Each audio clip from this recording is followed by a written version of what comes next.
What's up, it's Cinema Shogun here, and the battle for Kyiv rages on as firefights break out throughout the city tonight. And for the first night since this invasion began, we are now seeing a transition from just an aerial assault to more of a ground level guerrilla urban warfare type of assault, with clashes happening in city squares and city streets throughout the Ukrainian capital. I also want you all to remember that Russian forces aren't just battling the Ukrainian army, they are also battling Ukrainian citizens as well, who have been heavily armed by their government, and they also have been taught to create Molotov cocktails, and you name it. These people are fighting to the death with these Russian soldiers. And just to give you a little bit of an idea of what's going on the ground out here, Russian saboteurs disguised as the national police drove up to a checkpoint south of Kyiv where heavy fighting has already been reported and shot Ukrainian soldiers there. Immediately after, a group of Russian soldiers arrived at the checkpoint by truck. About 60 of these saboteurs were killed in Kyiv on February 25th. This is the second day of Russia's all-out war on Ukraine. Now, an attack on a military unit in Kyiv was repelled by Ukraine's military. Russian invaded forces attacked a military unit on Kyiv's left bank, but Ukraine's forces allegedly were able to successfully fight it off.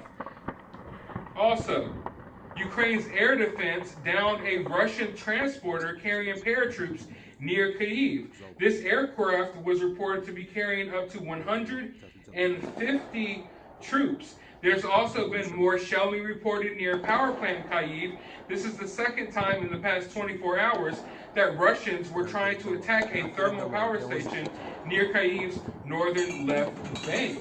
Ukraine's air defense also downed a Russian helicopter in Donbass, and 40 kilometers south of Kyiv, there's actually an airfield where Russian paratroopers reportedly landed, and Ukrainian forces are fighting them there as we speak. So there is fighting going on all throughout Kyiv tonight, and there has been a lot of propaganda being spread about this war. I'm going to tell you right now, this has been probably the hardest news story for me to cover because there's so much misinformation out there.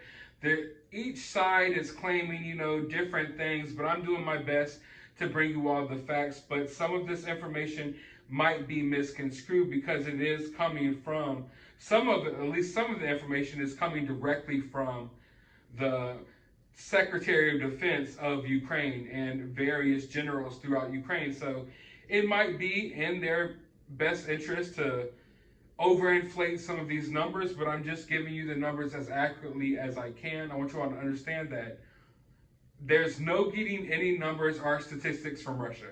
Russia hasn't reported a single death yet in this battle, but I can tell you for a 100% fact that there has been hundreds that I've seen with my own eyes. Hundreds of Russian troops have been killed. So someone in my comment section earlier asked me why haven't I been telling this from a Russian perspective, but you have to understand that this isn't Ukraine invading Russia, this is Russia invading Ukraine. So the videos and the different perspectives we get from people on the ground are people in Ukraine. Also, a lot of social media has been banned over in Russia. I know they just put a new ban on Facebook, but what I have seen tonight is both sides sending threats back and forth on social media. Let's check out this Ukrainian soldier and the message that he has for the Russian army. Чтобы было, понятнее. Шо, ребята, как дела? Шо, тиха украинская ночь, да, как говорил великий украинский писатель Гоголь? Все ли у вас хорошо, ребятки? Нравятся ли вам наши байрактары? Как вы думаете, что это над вами сейчас летает? Как вы думаете, что это шуршит в кустах, пацаны? Какие у вас есть мысли по этому поводу? Что бы это могло быть, блядь? Ребятки, он пиздец. Вы сейчас остановились. У нас все хорошо. Мы подтягиваем резервы. У нас есть авиация. У нас есть танки. У нас есть все. Вам жопа, парни. Давайте так. Сдавайтесь нахуй в плен. Пока есть такая возможность. Многие ваши уже выбрали этот путь. Он не самый херовый на самом деле. Мы с пленными... Возможно, это ошибка, но мы к пленным относимся довольно хорошо. Поэтому сейчас вы стали. А дальше мы начнем вас гонять. И делать мы это будем прямо сейчас. Поэтому используйте свой последний шанс. Now, as I have been watching a lot of the live feeds and live cameras in Kyiv tonight, and also a lot of the videos coming out of Kyiv tonight, I have noticed something extremely alarming. I want you all to pay attention to the windows of these apartment buildings. Do you see like odd flickering on some of these rooms? Pay close attention. Now, I am no military expert, but I will tell you one thing. I have played my fair share of Call of Duty in my life.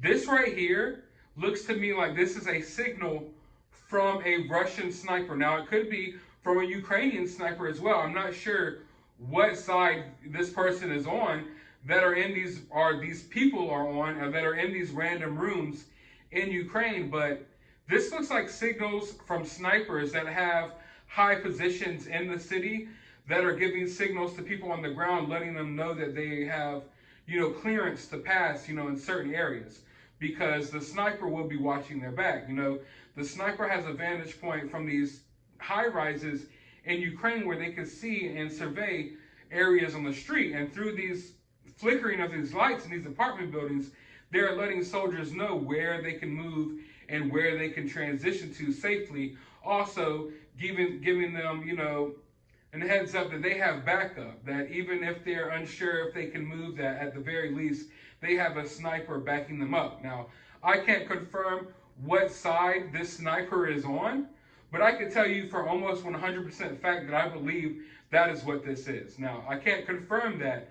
I'm just telling you that from my knowledge, this is definitely some type of signaling going on here, which is alarming because we know that there's also been some signals that have been painted on top of apartment buildings that look like they're getting them prepped and ready for basically target practice for Russian gunships.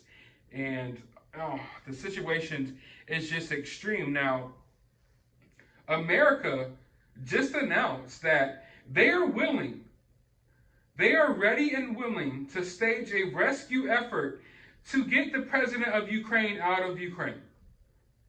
I don't know how they're going to do it. Maybe it's going to be some special, Navy Team SEAL 6 type shit. I'm not sure how they plan on pulling that off, but they have confirmed that they are ready and willing to stage a rescue effort to get the president of Ukraine out of Ukraine.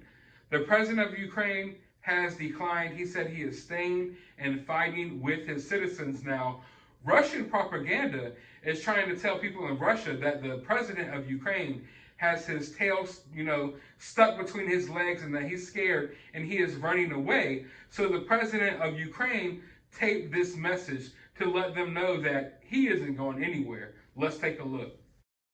Всім добрий вечір. Лідер фракції тут. Good evening, good day. The Prime Minister Shmyhal is here, the party leader is here, the head of the President's administration is here, and obviously the President's here. All of us are here. Our military are here, our civil servants are here, defending our independence and our state. And we mean to keep it that way. Glory to our allies. Glory to Ukraine. Слава Україні! So you can say what you want about the guy. I'm not going to sit here and pretend like I'm an expert on Ukrainian politics. I don't know much about this guy. I do know a lot of information that has been swirling out there about the Ukrainian government being kind of corrupt and a lot of their dealings with Joe Biden and Hunter Biden. I am aware of all of that stuff. What I am saying here is at the very least, I respect him for staying behind and fighting with his people. I wish that we had leaders over here in America that would be willing to do things like that. But instead, they sell our country out to China. Yet this leader is here standing firm with his people. When he could have been evacuated, he could have left a long time ago.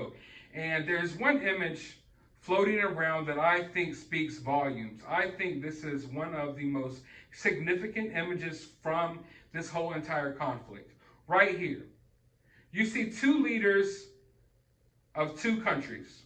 One who is scared to even sit next to the members of his government.